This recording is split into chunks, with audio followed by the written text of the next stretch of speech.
ಹಂಪಿ ಕನ್ನಡ ವಿಶ್ವವಿದ್ಯಾನಿಲಯದ ಕುಲಪತಿಗಳಾದಂತಹ doctor DV. ಪರಶಿವಮೂರ್ತಿಗಳನ್ನ ಕೇಳ್ಕೊಳ್ತಾ ಇದ್ದೀನಿ.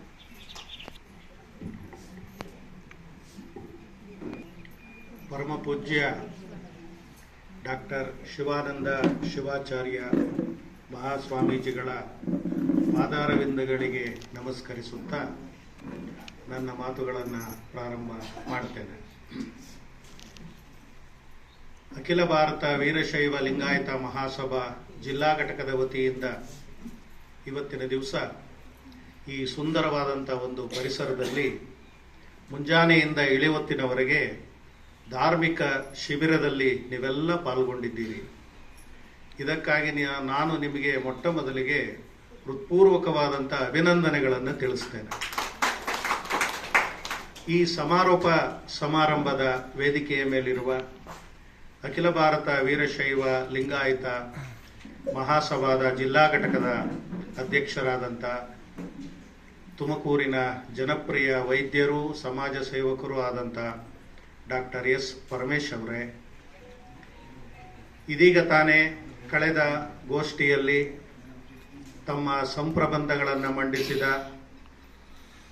ಷಟ್ಸ್ಥಲಗಳ ಬಗ್ಗೆ ಮಾತನಾಡಿದಂಥ ನನ್ನ ಪೂರ್ವ ಸಹೋದ್ಯೋಗಿ ಆತ್ಮೀಯ ಮಿತ್ರರಾದಂಥ ಪ್ರೊಫೆಸರ್ ಸಿ.ಕೆ. ಜಗದೀಶ್ ಅವರೇ, ಕಾಯಕ ಮತ್ತು ದಾಸೋಹದ ಬಗ್ಗೆ ಮಾತಾಡಿದಂಥ, ಸಂಕ್ಷಿಪ್ತವಾಗಿ ಮಾತಾಡಿದ್ರೂ ಕೂಡ ತುಂಬ ಖಚಿತವಾದ ಅಭಿಪ್ರಾಯಗಳನ್ನು ವ್ಯಕ್ತಪಡಿಸಿದಂಥ ನನ್ನ ಆತ್ಮೀಯ ಸ್ನೇಹಿತರು ತುಮಕೂರಿನ ಹಿರಿಯ ಸಂಶೋಧಕರು ಆದಂಥ ಪ್ರೊಫೆಸರ್ ಯೋಗೀಶ್ವರಪ್ಪ ಅವರೇ, ಶ್ರೀ ಉಮಾ ಮಹೇಶ್ ಅವರೇ ಹಾಗೂ ಎಲ್ಲ ಹಿರಿಯರೇ, ಈ ಕಾರ್ಯಕ್ರಮಕ್ಕೆ ಬರಬೇಕು ಅಂತ ನನಗೆ ಯೋಗೀಶ್ವರಪ್ಪ ಅವರು ಮತ್ತು ಡಾಕ್ಟರ್ ಅವರು ಫೋನ್ ಮಾಡಿದಾಗ ಒಂದು ಧಾರ್ಮಿಕ ಶಿಬಿರದ ಸಮಾರೋಪವನ್ನು ಮಾತುಗಳನ್ನು ಆಡುವಷ್ಟು ಧರ್ಮವನ್ನು ನಾನು ಅರ್ಥ ಮಾಡ್ಕೊಂಡಿದ್ದೇನೆಯೇ ಅನ್ನುವಂಥ ಒಂದು ಹಿಂಜರಿಕೆ ನನ್ನನ್ನು ಕಾಡ್ತು.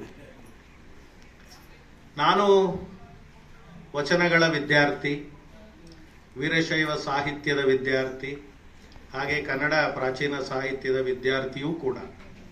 ಆದರೂ ಕೂಡ ನನಗೆ ಇವತ್ತಿನವರೆಗೂ ವೀರಶೈವ ಲಿಂಗಾಯತ ಧರ್ಮದ ಒಳ ತಿರುಳು ಏನಿದೆ ಇನ್ನೂ ಪರಿಪೂರ್ಣವಾಗಿ ನನಗೆ ಅರ್ಥವೇ ಆಗಿಲ್ಲ. ಇದಕ್ಕೆ ಕಾರಣ ಅದು ಅಷ್ಟು ಕ್ಲಿಷ್ಟ ಅಂತಲ್ಲ, ನಮ್ಮ ಮನಸ್ಸು ಅಷ್ಟು ಸಂಕುಚಿತ.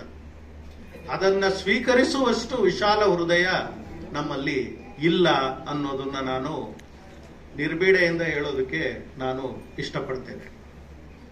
ಯಾಕೆ ಅಂದರೆ ನಮಗೆ ಯಾರ ಒಂದು ಬೋಧನೆಯೂ ಬೇಕಾಗಿಲ್ಲ. ವಚನಗಳ ಒಂದು ಸಾಲುಗಳನ್ನು ನಾವು ಅರ್ಥ ಮಾಡಿಕೊಂಡ್ರೆ.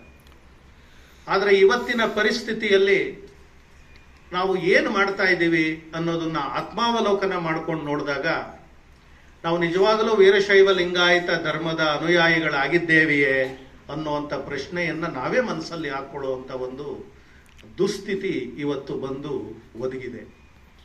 ಇದಕ್ಕೆ ನಾವು ಕಾರಣವೋ, ಪರಿಸರ ಕಾರಣವೋ, ಜಗತ್ತು ಸಾಗ್ತಾ ಇರುವಂಥ ಒಂದು ದಿಕ್ಕು ಕಾರಣವೋ, ಅಥವಾ ಧರ್ಮದಿಂದ ವಿಮುಖರಾಗ್ತಾ ಇರುವಂಥ ಇವತ್ತಿನ ಜೀವನ ಶೈಲಿ ಕಾರಣವೋ ನಮಗೆ ಗೊತ್ತಿಲ್ಲ. ವೀರಶೈವ ಧರ್ಮ ನಮಗೆ ಏನನ್ನ ಕಲಿಸದೇ ಇಲ್ದಿದ್ರು ಕೂಡ ಆತ್ಮಾವಲೋಕನ ಮತ್ತು ಆತ್ಮವಿಮರ್ಶೆ ಮಾಡಿಕೊಳ್ಳುವಂಥ ಬಹಳ ದೊಡ್ಡದಾದಂಥ ಒಂದು ಸಂಗತಿಯನ್ನು ನಮಗೆ ಕಲಿಸುತ್ತೆ. ನಮ್ಮ ವೀರಶೈವ ಲಿಂಗಾಯತ ಧರ್ಮದ ದೊಡ್ಡ ಗುಣವೇ ಅದು, ಆತ್ಮಾವಲೋಕನ ಮತ್ತು ಆತ್ಮವಿಮರ್ಶೆ. ನೀವು ಯಾವ ವಚನಕಾರರ ವಚನಗಳನ್ನು ತೆಗೆದು ನೋಡಿ, ಮಧ್ಯಕಾಲೀನ ಕರ್ನಾಟಕದ ವೀರಶೈವ ವಚನಾಧಾರಿತ ಕಾವ್ಯಗಳನ್ನು, ಪುರಾಣಗಳನ್ನು ತೆಗೆದು ನೋಡಿ, ಅಲ್ಲಿ ಪ್ರತಿಯೊಂದು ಪಾತ್ರಗಳು ಆತ್ಮವಿಮರ್ಶೆಯನ್ನ, ಆತ್ಮಾವಲೋಕನವನ್ನು ಮಾಡಿಕೊಳ್ತಾ ಸಾಕ್ತವೆ. ಎಲ್ಲ ಧರ್ಮಗಳಲ್ಲಿ ಇದು ಸಾಧ್ಯವಿಲ್ಲ ಅನ್ನೋದು ನನ್ನ ಧೈರ್ಯವಾದಂಥ ಹೇಳಿಕೆ. ಈ ಆತ್ಮವಿಮರ್ಶೆ ಅಥವಾ ಆತ್ಮಾವಲೋಕನ ಏನಿದೆ, ಇದು ವೀರಶೈವ ಲಿಂಗಾಯತ ಧರ್ಮದ ಬಹಳ ದೊಡ್ಡ ಗುಣ ಅನ್ನೋದನ್ನು ನಾವ್ಯಾರೂ ಕೂಡ ಮರಿಬಾರದು. ಯಾಕೆಂದರೆ ಮನುಷ್ಯ ಏಕಾಂತ ಜೀವಿ ಅಲ್ಲವೇ ಅಲ್ಲ. ಒಂದು ದಿನ ಏಕಾಂತ ಅನುಭವಿಸ್ಬೋದು, 2 ದಿನ ಏಕಾಂತ ಅನುಭವಿಸ್ಬೋದು. ಈ ಗದ್ದಲದ ಪ್ರಪಂಚದ ಗೋಡವೆಯೇ ಬೇಡ ಅಂತೇಳಿ 1 ವಾರ ಏಕಾಂತವನ್ನು ಅನುಭವಿಸ್ಬೋದು. ಅದಕ್ಕಿಂತ ಹೆಚ್ಚಾದರೆ ಅವನು ಹುಚ್ಚನಂಗಾಗ್ತಾನೆ. ಮನುಷ್ಯ ಸಂಘಜೀವಿ, ಸಮಾಜ ಜೀವಿ. ಹೀಗಾಗಿ ಇವನು ಸಂಘಜೀವಿ, ಸಮಾಜ ಜೀವಿ ಆದಮೇಲೆ ತನ್ನ ಸುತ್ತಲಿರುವವರೊಡನೆ ಹೇಗೆ ಬದುಕಬೇಕು, ಬಾಳಬೇಕು, ಹೇಗೆ ನಡ್ಕೋಬೇಕು ಅನ್ನೋದನ್ನ ಎಲ್ಲ ಧರ್ಮಗಳಿಗಿಂತ ಮಿಗಿಲಾಗಿ ವೀರಶೈವ ಲಿಂಗಾಯತ ಧರ್ಮ ಹೇಳ್ಕೊಡ್ತದೆ ಅನ್ನೋದು ನಮ್ಮೆಲ್ಲರ ಹೆಮ್ಮೆಯ ಸಂಗತಿ ಆಗಬೇಕಾಗಿದೆ. ನೀವು ಗಮನಿಸಿ, ವೀರಶೈವ ಧರ್ಮೀಯರಿಗೂ ಮತ್ತೆ ಬೇರೆಯವರಿಗೂ ಆಚರಣೆಯಲ್ಲಿ ಇರುವಂತ ವ್ಯತ್ಯಾಸಗಳನ್ನು ನೀವು ಗಮನಿಸಿ. ನಮ್ಮಲ್ಲಿ ರಕ್ತದಲ್ಲಿಯೇ ಸಹಜವಾಗಿ ಇವ ನಮ್ಮವ ಅನ್ನುವಂಥ ಒಂದು ಗುಣ ಬೆಳೆದು ಬಂದಿರುತ್ತದೆ. ಹೀಗಾಗಿಯೇ ನಮ್ಮ ಸಮಾಜ ಯಾಕೆ ಬೇರೆ ಇದಕ್ಕಿಂತ ವಿಭಿನ್ನವಾದದ್ದು, ಶ್ರೇಷ್ಠವಾದದ್ದು ಅಂದರೆ ಇದೇ ಕಾರಣಕ್ಕೆ. ಎಲ್ಲರನ್ನ ಒಳಗೊಳ್ಳುವ, ಎಲ್ಲ ತತ್ವಚಿಂತನೆಗಳನ್ನು ಒಳಗೊಳ್ಳುವ ವಿಶಾಲವಾದಂಥ ಸಹೃದಯ ನಮ್ಮದು. ಇದನ್ನು ನಾವು ಯಾವತ್ತೂ ಕೂಡ ಮರೆಯಬಾರದು. ಹೀಗಾಗಿ ಮನುಷ್ಯ ಹುಟ್ಟಿದ ಮೇಲೆ ಏನು, ನಾವು ಆಸ್ತಿ ಗಳಿಸ್ತೀವಿ, ಹಣ ಗಳಿಸ್ತೀವಿ, ಕೀರ್ತಿ ಗಳಿಸ್ತೀವಿ, ಅದು ಬೇರೆ. ಆದರೆ ಅಷ್ಟೆಲ್ಲ ಇದ್ರೂ ಕೂಡ ಮತ್ತೊಬ್ಬ ಮನುಷ್ಯನ ಜೊತೆ ಹೇಗೆ ನಡ್ಕೋತೀವಿ, ನಮ್ಮ ಕುಟುಂಬದಲ್ಲಿ ಹೇಗೆ ನಡ್ಕೋತೀವಿ, ಸಹವರ್ತಿಗಳ ಜೊತೆ ನಾವು ಹೇಗೆ ಇರ್ತೀವಿ ಅನ್ನೋದೇ ಬಹಳ ಮುಖ್ಯ ಆಗ್ತಾ ಹೋಗ್ತದೆ. ಎಲ್ಲ ಧರ್ಮದ ತಿರುಳು ಅದೇ. ಏನು? ನಿನ್ನ ಮನಸ್ಸಿಗೆ ಆತ್ಮವಂಚನೆ ಮಾಡದೆ, ದ್ರೋಹವೆಸಗದೆ ನೀನು ಇತರರೊಂದಿಗೆ ಬಾಳು ಅನ್ನುವಂಥದ್ದು. ನೀವು ಯಾವುದೇ ಧರ್ಮದ ತಿರುಳನ್ನು ನೋಡಿ, ಇಷ್ಟೇ ಕೊನೆಗೆ ಬರುವಂಥದ್ದು. ಅವರು ಅನುಸರಿಸಿರುವ ದಾರಿ ಭಿನ್ನ ಭಿನ್ನ ಇರ್ಬೋದು, ಗುರಿ ಇದೆ. ಇದನ್ನು ನಮಗೆ ಸುಮಾರು 800 ವರ್ಷಗಳ ಮುಂಚೆಯೇ ಇದನ್ನು ನಮಗೆ ಹಿರಿಯರು ನಮಗೆ ಹೇಳಿಕೊಟ್ಟಿದ್ದಾರೆ. ಆ ಒಂದು ಹೆಮ್ಮೆ ನಮ್ಮ ಸಮಾಜಕ್ಕೆ ಇರಬೇಕು. ಇವತ್ತು ನಾವು ಅವನ್ನೆಲ್ಲ ಮರೆತು ಬೇರೆ ಬೇರೆ ಆಮಿಷಗಳಿಗೆ ಬಲಿಯಾಗಿ ಇವತ್ತು ನಾವೇನ್ ಮಾಡ್ತಾ ಇದ್ದೀವಿ, ಎಲ್ಲವನ್ನ ಮರಿತಾ ಇದ್ದೀವಿ, ಸ್ವಾರ್ಥಿಗಳಾಗ್ತಾ ಇದ್ದೀವಿ. ನಾನು ಬದುಕಿದ್ರೆ ಸಾಕು, ನನ್ನ ಕುಟುಂಬ ಬದುಕಿದ್ರೆ ಸಾಕು, ಬೇರೆ ಏನಾದರೂ ಆಗಲಿ, ಜಗದ ಗೋಡವೆ ನಮಗೆ ಹಾಕಬೇಕು ಅನ್ನೋ ರೀತಿ. ಇದು ಇವತ್ತೇನಾಗ್ತಾ ಇದೆ, ಇಂಥ ಪರಿಸ್ಥಿತಿಯಲ್ಲಿ ಒಂದು ಧಾರ್ಮಿಕ ಶಿಬಿರವನ್ನ ಆಯೋಜಿಸಿ ಆ ಧರ್ಮದ ಒಂದು ಮಂಥನ ಮಾಡೋದಕ್ಕೆ ನೀವೆಲ್ಲ ಸೇರಿದ್ದೀರಿ. ಧರ್ಮದ ತತ್ವಗಳನ್ನ ಮಂಥನ ಮಾಡೋದಕ್ಕೆ ಅಂದ್ರೆ ನಿಜವಾಗ್ಲೂ ಕೂಡ ಇದು ಬಹಳ ದೊಡ್ಡ ಕೆಲಸವೇ. ಇವತ್ತು ಧರ್ಮದ ಬಗ್ಗೆ ಅಥವಾ ನೀತಿ ಬಗ್ಗೆ ಯಾರಾದ್ರೂ ಮಾತಾಡ್ತಾರೆ ಅಂದ್ರೆ ಇವತ್ತು ವಿಮುಖರಾಗ್ತಾ ಇದ್ದೀವಿ ನಾವು. ಅಲ್ಲಲ್ಲಿ ಏನಿದೆ ನೀತಿ, ಅಯ್ಯೋ ನೀತಿ ಹೇಳೋಕಾಯ್ತು, ಬದನೆಕಾಯಿ ತಿನ್ನೋಕಾಯ್ತು ಅನ್ನುವಂಥ ಮಾತನ್ನ ಇವತ್ತು ನಾವು ಪ್ರಬಲವಾಗಿ ಮುಂದೆ ಇಟ್ಕೋತಾ ಇದ್ದೀವಿ. ಆದ್ರೆ ಅಂತ ಒಂದು ಅಂಶವನ್ನ ಕುರಿತು ಇಲ್ಲಿ ಜಿಜ್ಞಾಸೆ ನಡೆಸೋದಕ್ಕೆ ವಿದ್ವಾಂಸರೊಂದಿಗೆ, ಪೂಜ್ಯ ಶ್ರೀಗಳೊಂದಿಗೆ, ಧಾರ್ಮಿಕ ಚಿಂತಕರೊಂದಿಗೆ ನೀವೆಲ್ಲ ಕೂತಿದ್ದೀರಿ ಅಂದ್ರೆ ಇವತ್ತು ನಿಮ್ಮ ಒಂದೊಂದು ನಿಮಿಷವೂ ಕೂಡ ಸಾರ್ಥಕವಾಗಿದೆ ಅನ್ನುವಂಥದ್ದು ನನ್ನ ಭಾವನೆ. ವಚನಕಾರರನ್ನ ನೋಡಿದ್ದೀರಿ ನೀವು, ನಮ್ಮ ಹಿರಿಯ ದೊಡ್ಡ ದೊಡ್ಡ ಸಾಧಕರನ್ನ ನೀವು ನೋಡಿದ್ದೀರಿ. ಬರುವಾಗ ಬೆತ್ತಲೆ, ಹೋಗುವಾಗ ಬೆತ್ತಲೆ. ಇದರ ಮಧ್ಯ ನಾವು ಎಷ್ಟೆಲ್ಲ ಒದ್ದಾಡ್ತಾ ಇದ್ದೀವಿ ನೋಡಿ. ಈ ಧಾರ್ಮಿಕ ಶಿಬಿರ ಅಥವಾ ನಮ್ಮ ಧಾರ್ಮಿಕ ಶಿಬಿರ ಅಂದ್ರೆ ಧರ್ಮವನ್ನ ನೀವು ತಲೆ ಮೇಲೆ ಹೊತ್ಕೊಳ್ಳಿ ಅಂತಲ್ಲ, ನೀವು ಹೇಗೆ ನಡೆಯಬೇಕು ಅನ್ನೋದನ್ನ ನಿಮಗೆ ಒಂದು ರೀತಿ ಜ್ಞಾಪಿಸುವಂತ ಶಿಬಿರ ಅಷ್ಟೇ ಇದು. ಹೊಸದಾಗಿ ನೀವೇನನ್ನು ಕಲಿಬೇಕಾಗಿಲ್ಲ ಧರ್ಮದ ಬಗ್ಗೆ. ನೀವು ಕಲಿತಿರುವುದನ್ನ ಅಥವಾ ನಿಮ್ಮ ರಕ್ತದಲ್ಲಿ ಬಂದಿರೋದನ್ನ ನೀವೇನು ಮರೆತಿದ್ದೀರಿ ಅದನ್ನ ಜ್ಞಾಪಿಸ್ಕೋಬೇಕು. ಅದನ್ನ ಕಿಂಚಿತ್ತಾದರೂ ಅನುಷ್ಠಾನಗೊಳಿಸ್ಕೊಳ್ಳೋಕೆ ಜೀವನದಲ್ಲಿ ಪ್ರಯತ್ನ ಪಡಬೇಕು ಅನ್ನೋದು ಇಂಥ ಧಾರ್ಮಿಕ ಶಿಬಿರದ ಒಂದು ಆಶಯ. ಇಷ್ಟು ಜನಸಂಖ್ಯೆ, ನಾನು ಇಷ್ಟೊಂದು ಜನ ಸೇರಿರ್ತಾರೆ ಅಂತ ನಾನು ಅನ್ಕೊಂಡಿರ್ಲಿಲ್ಲ ಬುದ್ಧಿ. ಯಾಕೆ ಅಂದ್ರೆ ನಾನು ಅದೇ ಹೇಳ್ತಾ ಇದ್ದೀನಲ್ಲ, ಇವತ್ತು ಧರ್ಮದ ಬಗ್ಗೆ ಮಾತಾಡೋದು ಅಂದ್ರೆ ಅದು ಏನಕ್ಕೆ ಕೆಲಸಕ್ಕೆ ಬರದ್ದು ಅನ್ನಂಗಾಗಿದೆ. ಪುರಾಣ ಶ್ರವಣ ಅಂದ್ರೆ ಇವತ್ತು ಕೆಲಸಕ್ಕೆ ಬರದ್ದು ಅನ್ನಂಗಾಗಿದೆ. ಅದರಿಂದ ಏನು ಪ್ರಯೋಜನ ಅನ್ನುವಂಥ ದೊಡ್ಡ ಪ್ರಶ್ನೆಯನ್ನ ನಾವಿವತ್ತು ಹಾಕೋತೀವಿ. ಆದ್ರೆ ಅದರ ನೇರ ಪರಿಣಾಮ ಇಲ್ಲದೆ ಇದ್ರೂ ಅದರ ಪರೋಕ್ಷ ಪರಿಣಾಮ ಇದೆಯಲ್ಲ, ಅದು ನಿಜವಾಗಲೂ ಕೂಡ ನಮ್ಮ ಮನಸ್ಸನ್ನ ವಿಕಸಿಸುತ್ತದೆ, ಹೂವಿನಂತೆ ಅರಳೋದಕ್ಕೆ ಸಹಕಾರ ಮಾಡುತ್ತದೆ. ಮನುಷ್ಯನಿಗೆ ದೇಹಕ್ಕಿಂತ ಮನಸ್ಸು ಬಹಳ ಮುಖ್ಯ ಅಂತ ತತ್ವಚಿಂತನಕಾರರು ಹೇಳ್ತಾರೆ.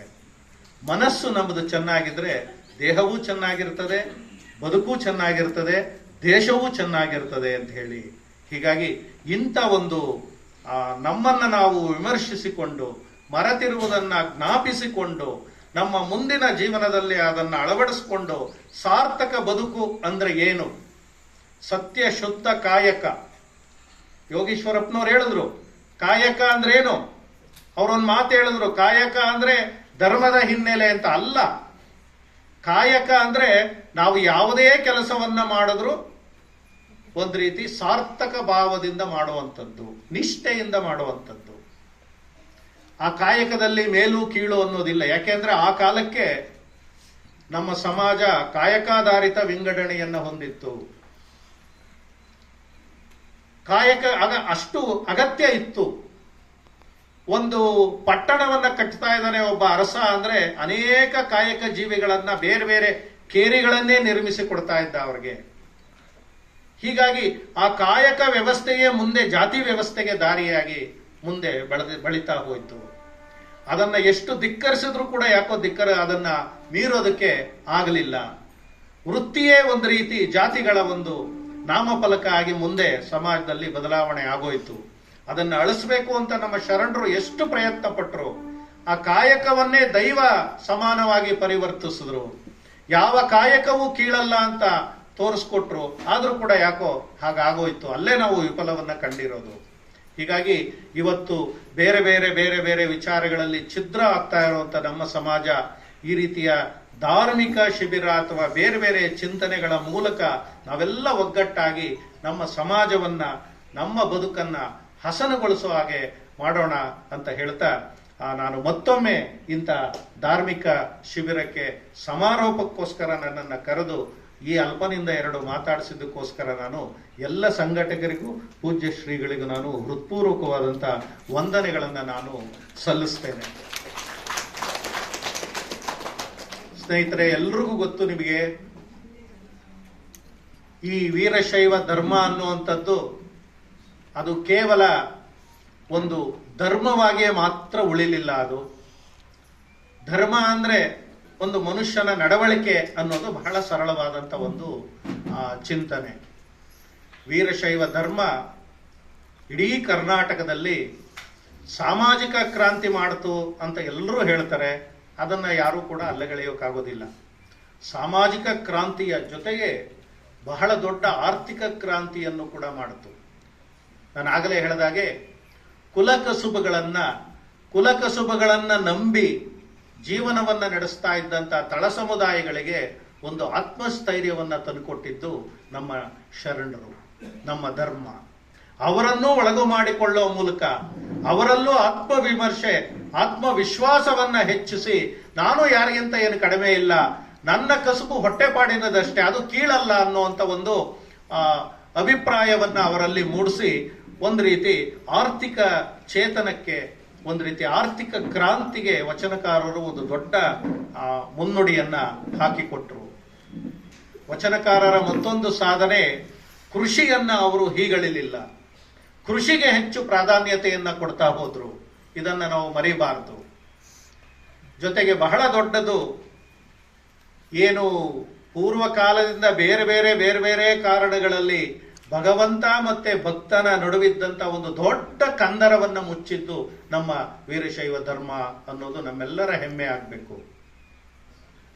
ಎಷ್ಟರ ಮಟ್ಟಿಗೆ ಅಂದ್ರೆ ವೀರಶೈವ ಧರ್ಮದಲ್ಲಿ ದೇವರು ಮನುಷ್ಯ ರೂಪದಲ್ಲಿ ಬರ್ತಾನೆ ಭೂಮಿಗೆ.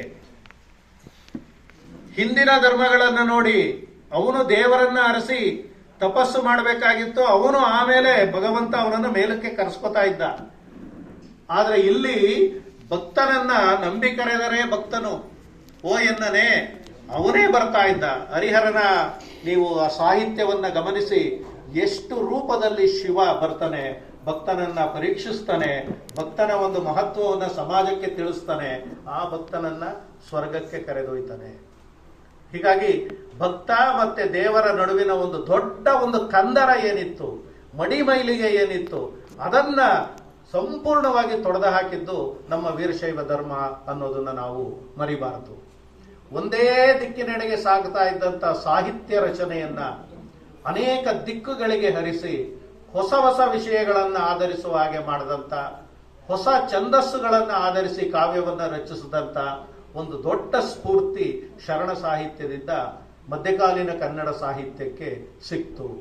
10ನೇ 11 12ನೇ ಶತಮಾನದವರೆಗಿನ ಸಾಹಿತ್ಯ ಒಂದು ರೀತಿ, ವಚನ ಸಾಹಿತ್ಯ ಒಂದು ರೀತಿ, 13ನೇ ಶತಮಾನದ ನಂತರ ಮಧ್ಯಕಾಲೀನ ಕನ್ನಡ ಸಾಹಿತ್ಯ ಒಂದು ರೀತಿ ನಾವು ಗಮನಿಸಬಹುದು. ಈ ಮಧ್ಯಕಾಲೀನ ಕನ್ನಡ ಸಾಹಿತ್ಯದ ಸಾಧನೆಗಳೇನಿದೆ, ವಸ್ತು, ವಿಷಯ, ನಿರೂಪಣೆ, ಈ ಎಲ್ಲದರ ಕಾರಣದಿಂದ ಬಹಳ ದೊಡ್ಡದು. ಭಾರತೀಯ ಸಾಹಿತ್ಯ ಪರಂಪರೆಯಲ್ಲೇ ಮಧ್ಯಕಾಲೀನ ವೀರಶೈವ ಸಾಹಿತ್ಯ ಪರಂಪರೆ ದೊಡ್ಡದಾದಂಥ ಒಂದು ಹೆಜ್ಜೆ ಗುರುತನ್ನ ಮೂಡಿಸಿದೆ. ಶೂನ್ಯ ಸಂಪಾದನೆಗಳಾಗ್ಬೋದು, ಷಟ್ಸ್ಥಲಾಧಾರಿತ ಕೃತಿಗಳಾಗ್ಬೋದು, ಬೇರೆ ಬೇರೆ ಆಗ್ಬೋದು, ಧರ್ಮ ಮತ್ತೆ ಜೀವನ ಎರಡು ಒಂದೇ ಅನ್ನೋದನ್ನ ಸಾಧಿಸಿ ತೋರಿಸಿದ್ದು ನಮ್ಮ ವೀರಶೈವ ಸಾಹಿತ್ಯ ಅನ್ನೋದನ್ನ ನಾವು ಮರಿಬಾರದು. ಹೀಗೆ ಅನೇಕ ದೃಷ್ಟಿಕೋನಗಳಿಂದ ನಮ್ಮ ವೀರಶೈವ ಲಿಂಗಾಯತ ಧರ್ಮ ದೊಡ್ಡದಾದಂಥ ಒಂದು ಸ್ಥಾನವನ್ನ ಪಡೆದಿದೆ. ಅದನ್ನ ನಾವೆಲ್ಲರೂ ಏನೇನು ಒಳ್ಳೆ ಅಂಶಗಳಿವೆ ಅವನ್ನೆಲ್ಲ ನಮ್ಮ ಮುಂದಿನ ಜನಾಂಗಕ್ಕೂ ತಿಳಿಸೋಣ. ಈ ಧರ್ಮ ಹಾಗೆ ಮುಂದೆ ಹೋಗಿ ಒಂದು ವಿಧದಲ್ಲಿ ಈ ಮನುಷ್ಯ ಜನ್ಮದ ಸಾರ್ಥಕ ಭಾವ ನಮ್ಮ ಮುಂದಿನ ಭವಿಷ್ಯದಲ್ಲೂ ಕೂಡ ಅದು ಎಲ್ಲರಲ್ಲೂ ಹರಡಬೇಕು ಅಂತ ಹೇಳ್ತಾ ಈ 4 ಮಾತಾಡೋದಕ್ಕೆ ಅವಕಾಶ ಮಾಡಿಕೊಟ್ಟಂತ ಎಲ್ಲರಿಗೂ ಪೂಜ್ಯರಿಗೂ ವಂದಿಸಿ ನನ್ನ 2 ಮಾತುಗಳನ್ನು ಮುಗಿಸ್ತೇನೆ. ನಮಸ್ಕಾರ. ಧರ್ಮ ಮತ್ತು ಜೀವನ ಒಂದೇ ಎಂದು ತಮ್ಮ ಸಮಾರೋಪ ಭಾಷಣದಲ್ಲಿ ಹೇಳಿದಂತಹ ಡಾಕ್ಟರ್ ಪರಮ ಪೂಜ್ಯರಿಂದ ಆಶೀರ್ವಾದ.